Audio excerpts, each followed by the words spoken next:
The lab was supposed to be empty that night, but when I saw the light under his office door, I knew I wasn't alone.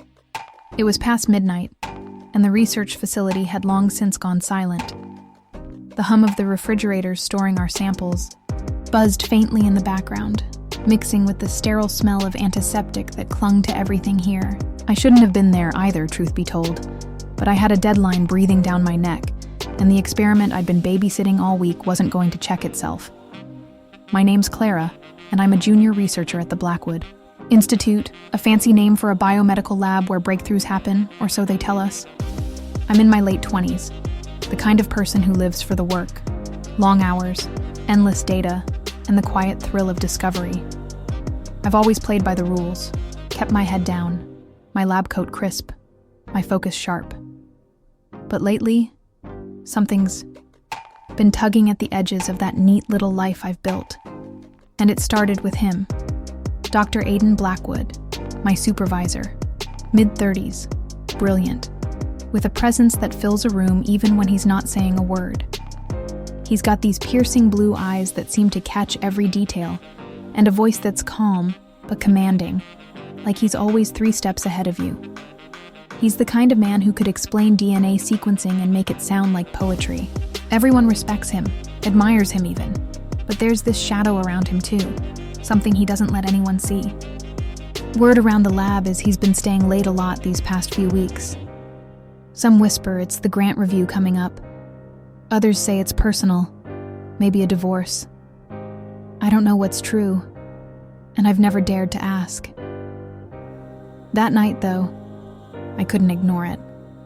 I'd been hunched over my station, logging cell culture readings, when I noticed that faint glow spilling out from under his door down the hall. The rest of the building was dark, save for the emergency exit signs casting their eerie red light.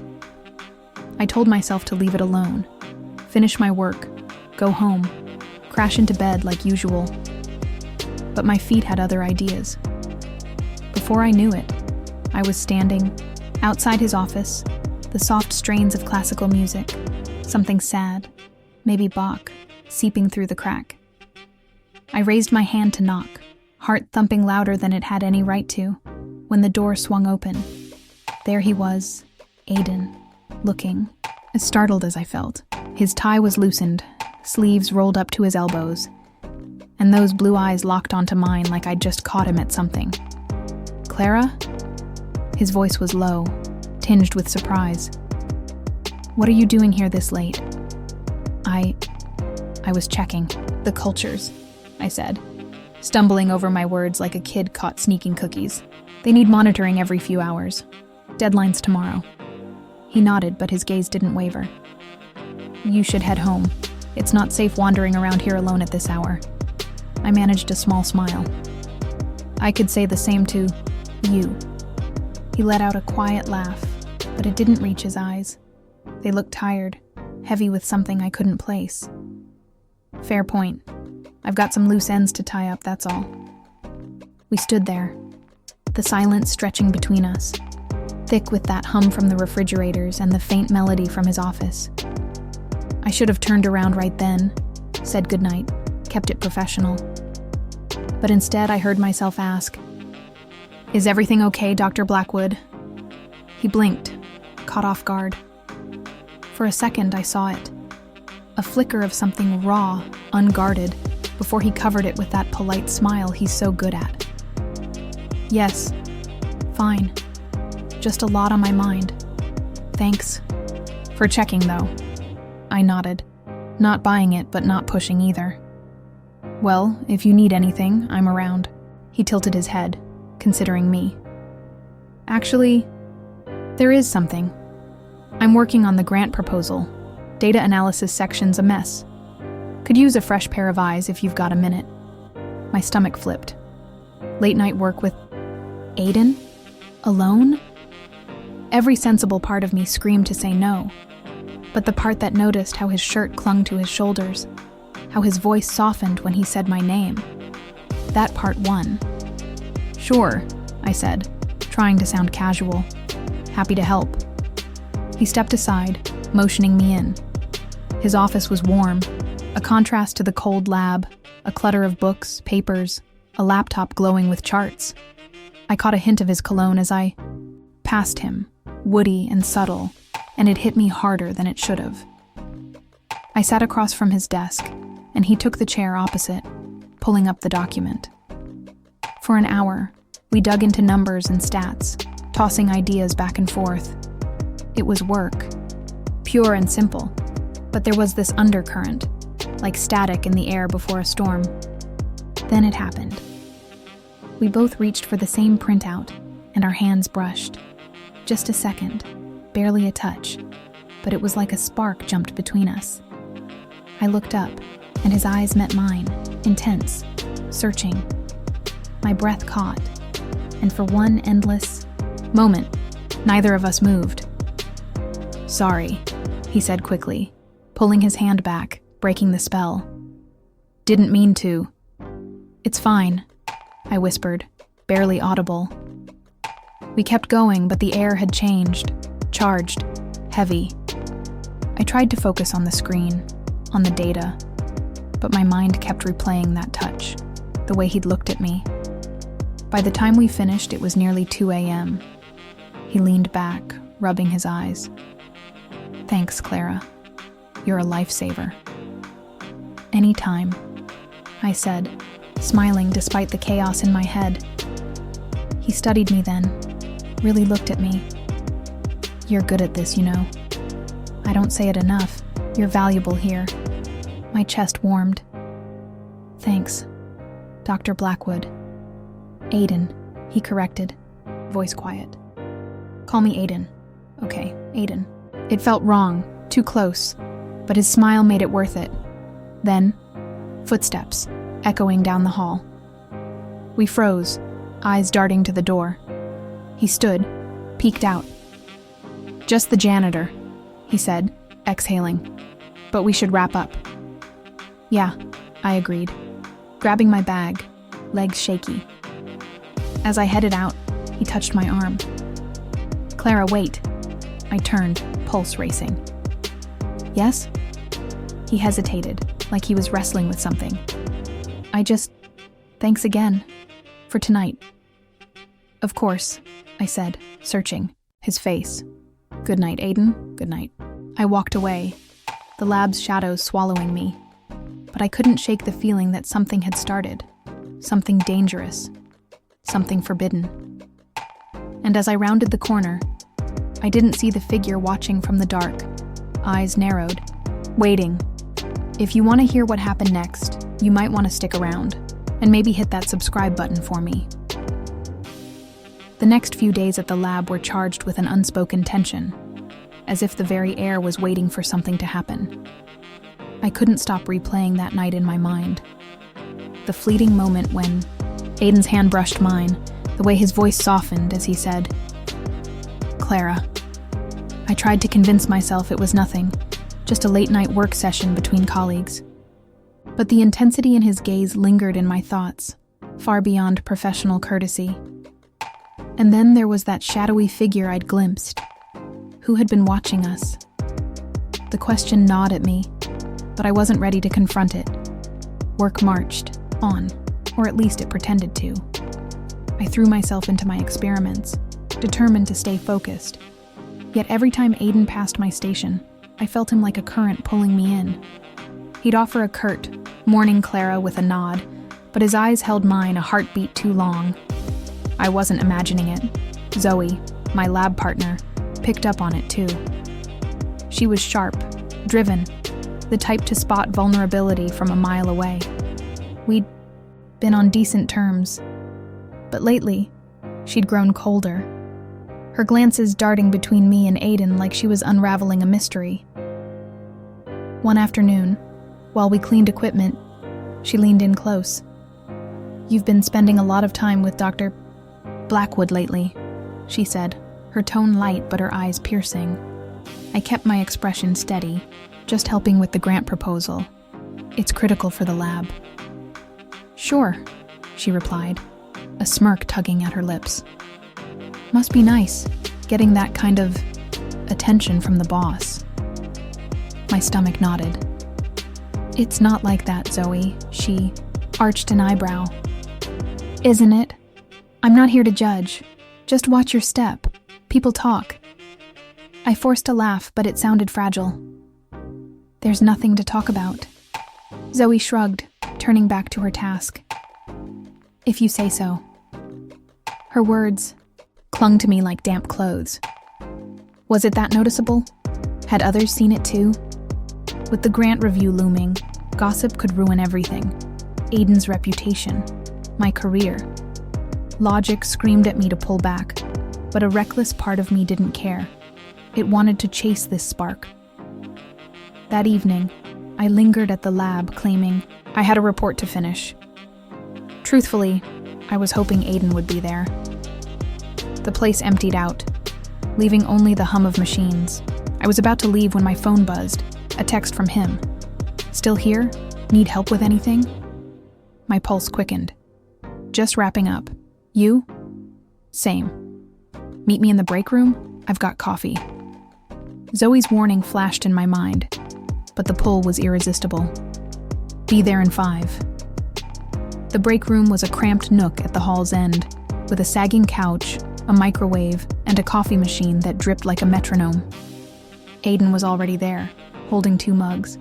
His smile lit up the dim space. Thought you might need this, he said, passing me a cup. Thanks.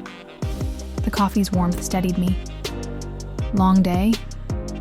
Always, he said with a sigh, leaning against the counter. But it's better with company. We chatted about work at first, the grant, the stress. But soon the conversation turned personal. He asked about my life beyond the lab, my aspirations, my fears. I surprised myself by opening up, and he listened intently, his gaze locked on mine. You're not like the others here, Clara, he said quietly. You've got this fire, passion for the work, but also for life. It's rare. Heat rose to my cheeks. I don't know about that. I just try my best. You do more than that, he pressed. You make this place better. You make me better. My breath hitched. Aiden. He stepped closer, his fingers brushing a strand of hair behind my ear. The touch was tender but electric.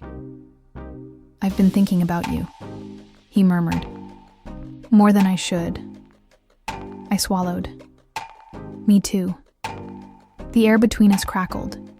Then slowly, he leaned in, his lips grazing mine in a hesitant kiss. I answered by pressing closer, the kiss deepening as his arms drew me in. For a fleeting moment, the world vanished, but footsteps in the hall shattered the spell. We broke apart, breathless. Aiden's eyes darted to the door, wide with panic. Someone's coming, he hissed. My heart hammered. If we were caught... I grabbed my mug, feigning calm, but my hands trembled. The footsteps paused outside, and the door creaked open. Zoe stepped in, her eyes narrowing as she surveyed us. Clara? Dr. Blackwood? Her gaze flicked between us, suspicion sharp. What's going on here? Aiden spoke first, voice smooth. Just a coffee break. Clara was helping with some data analysis. Zoe glanced at the mugs, then back at us. At this hour? Deadlines don't sleep, I said, forcing a smile. She didn't buy it, but she nodded. Right, forgot my notes, just grabbing them.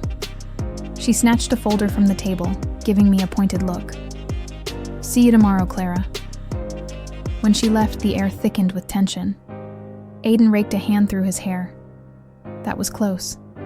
Too close, I said, still shaken. Aiden, we can't do this here. It's too dangerous. He nodded, but his eyes betrayed longing. I know, but I can't stop thinking about you. About us. Us? The word hovered, heavy with possibility. He took my hand, his thumb tracing my skin. I don't know what this is, Clara, but I want to find out. Somewhere safe, away from here. My mind spun. A secret affair with my boss? Insanity. Yet the way he looked at me, the way he made me feel, it was unlike anything I'd known. "Okay," I whispered. "But we have to be careful. No one can know." He squeezed my hand. "No one will." We parted with a plan to meet outside the lab, in secret. But as I walked to my car, Zoe's knowing look haunted me. If she suspected, how long before others did? Unbeknownst to me, Zoe wasn't the only one watching. Someone else had witnessed our moment, someone with their own motives. And they were poised to act, curious about what's next. Stick around, and maybe hit that subscribe button. It's been a week since that night in the break room, and everything feels different. Aiden and I have been stealing moments wherever we can. Empty conference rooms, hushed exchanges in the parking lot after hours. Each encounter sends my pulse racing, a mix of exhilaration and dread. I know it's reckless. The Blackwood Institute has strict rules about fraternization, and I've always been the one to follow them. But with Aiden, those rules dissolve like mist under his gaze. There's something about him, his quiet intensity, the way his voice softens when he says my name. That makes me forget the consequences, but I can't shake the shadows creeping in. Zoe's words from last week echo in my head. People talk. Her eyes have been on me ever since, sharp and calculating, like she's piecing together a puzzle I didn't know I was part of. And then there's that figure I saw that first. Night, lurking in the hallway as Aiden and I worked late. Who were they? Are they watching us still? The thought gnaws at me, but I push it aside. I have enough to worry about. Today, though, the stakes shot up. This morning, Aiden called me into his office, his expression tight. "The grant proposal deadline's been moved up," he said, running a hand through his dark hair. "We've got 3 days instead of 3 weeks. I need you to stay late tonight. Help me finalize the data." "Of course," I replied, my heart doing that stupid flip it always does around him. Any excuse to be near him, even if it means risking everything. By 9 p.m., the lab was a ghost town. The hum of the refrigerators and the occasional beep from a machine were the only sounds breaking the silence. We worked side by side at the central bench, our laptops glowing in the dim light. Every so often, his shoulder brushed mine, sending a jolt through me. The air between us crackled, thick with unspoken words. "Clara, look at this," he said, leaning over to point at a discrepancy on my screen. His hand rested on mine, warm and steady. I glanced up, and our eyes locked. Time slowed. Then, slowly, he closed the distance, his lips brushing mine. It was soft at first, tentative, but then it deepened, a hungry edge to it that made my knees weak. I melted into him, the lab fading away, until footsteps echoed down the hall. We sprang apart, hearts hammering. Aiden turned back to his laptop, typing nonsense, while I stared at my notes, pretending to read. The footsteps paused, then faded. A security guard, maybe. We didn't dare look at each other until the silence returned. "We can't keep doing this here," I whispered, my voice shaky. "It's too dangerous." "I know," he said, exhaling sharply. "But I can't stay away from you, Clara. I've tried." His words hung there, heavy with truth. I wanted to say something. Anything.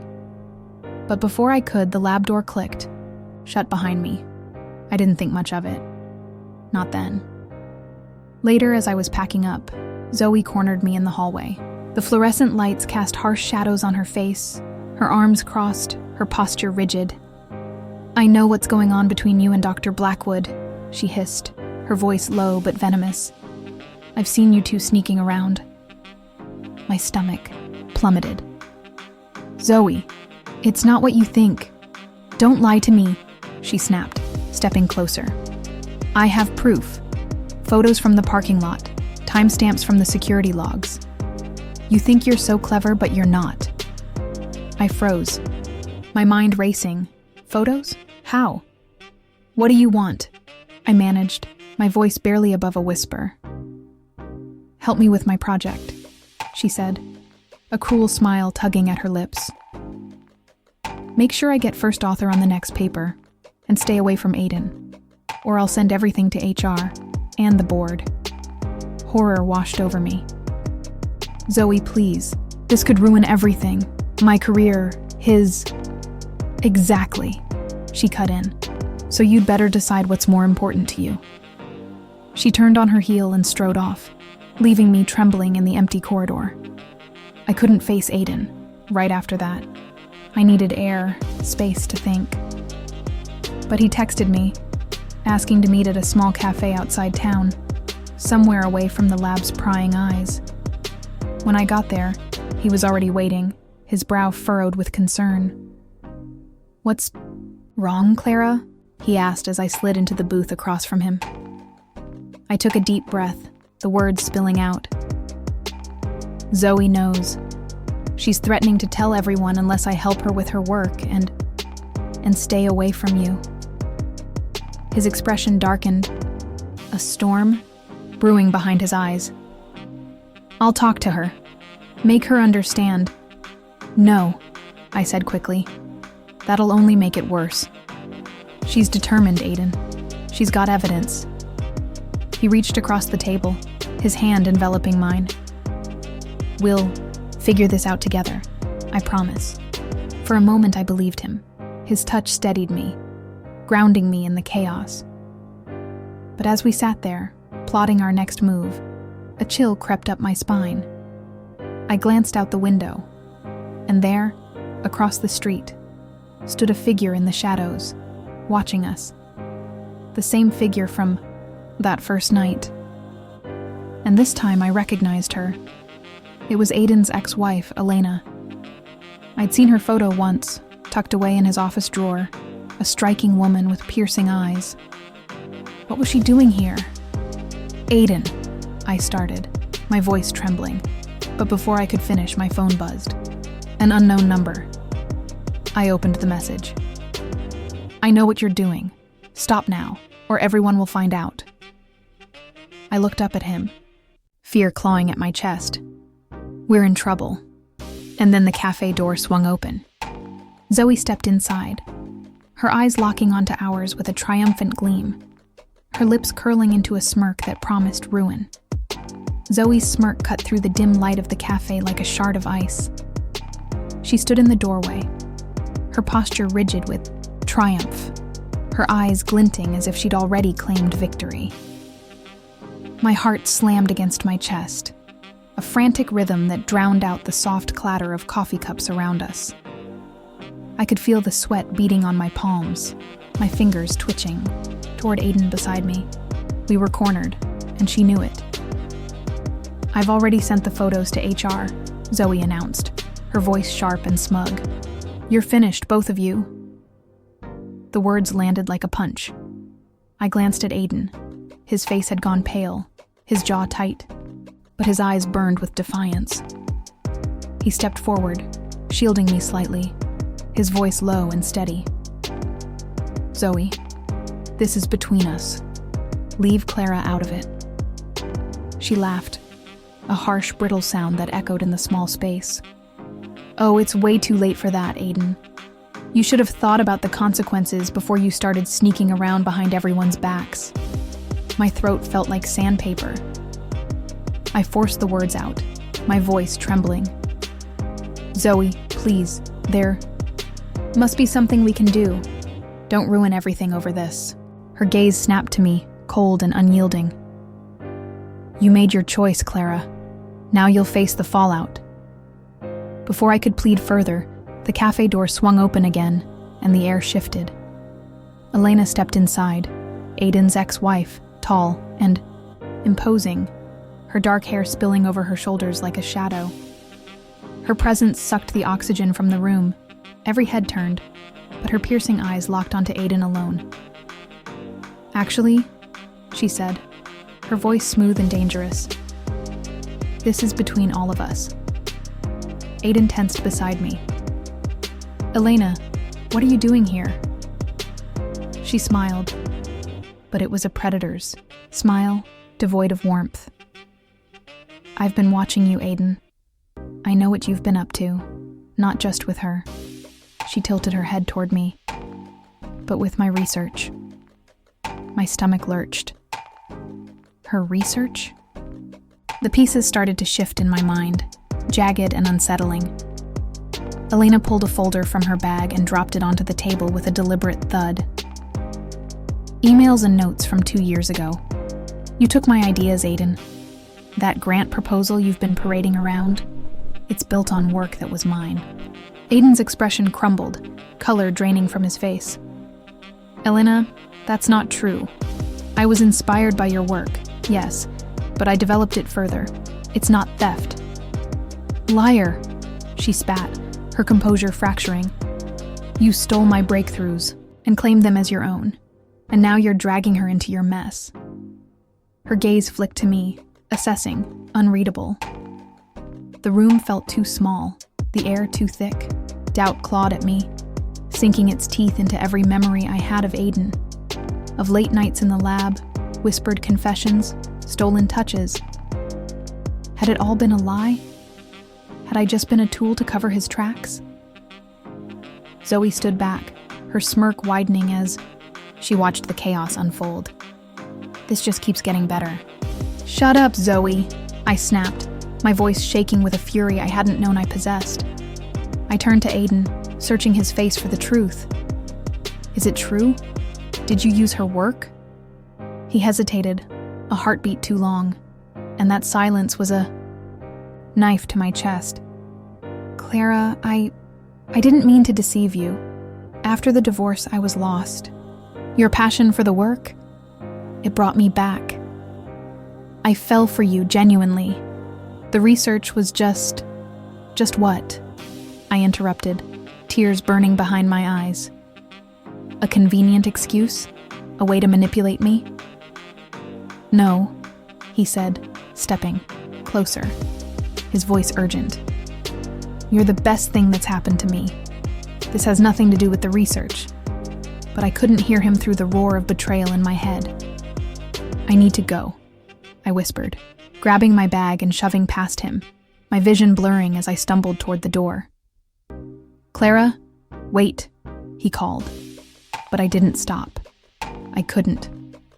The lab was a sanctuary of familiar sounds, the hum of machines, the faint buzz of fluorescent lights, but it felt empty now, a hollow shell. I moved mechanically, packing my notes, my laptop, anything to keep my hands from trembling. I'd resign, leave the Blackwood Institute, start over somewhere new. It would hurt like hell, but it was better than staying in this web of lies. The door creaked open behind me. I didn't turn. I knew it was him. Clara, please, Aiden said, his voice raw, broken.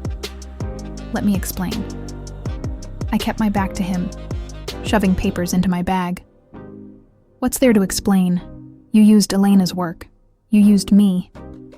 No. He crossed the room in 3 quick strides, his hands gentle as he turned me to face him. His eyes were desperate, searching mine. I admit it. I should have credited Elena.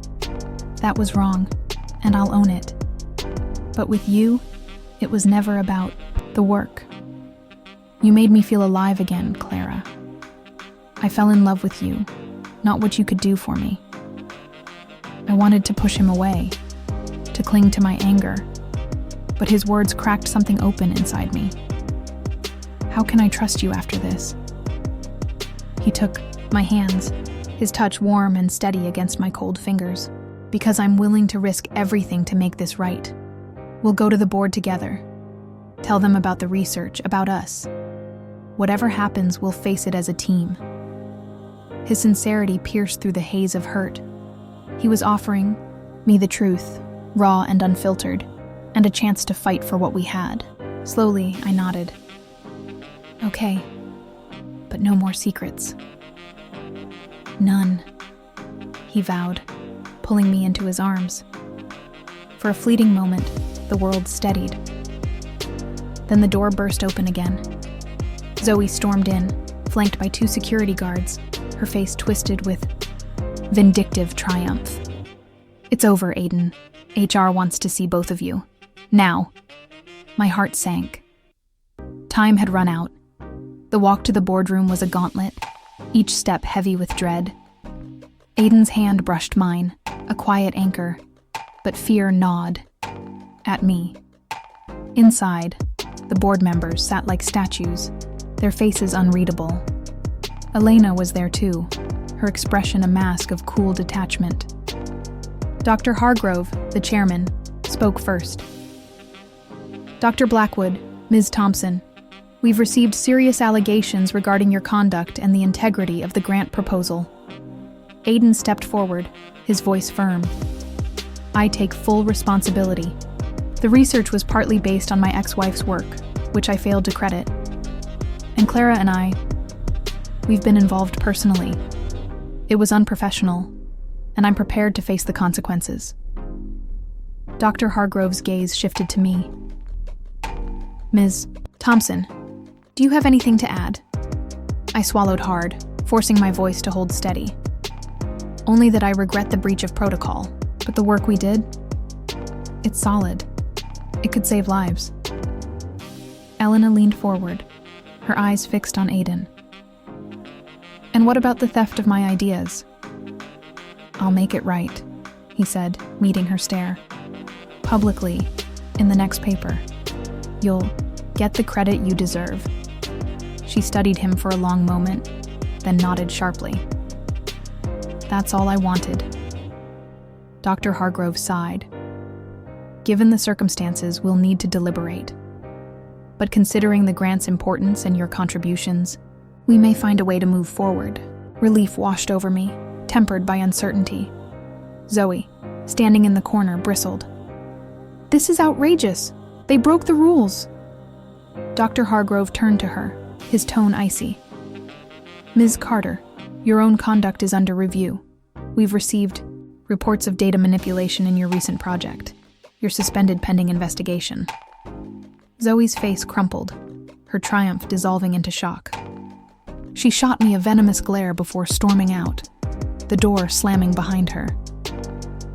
As the meeting adjourned, Aiden and I stepped into the hallway, the weight of the past weeks easing just enough to breathe.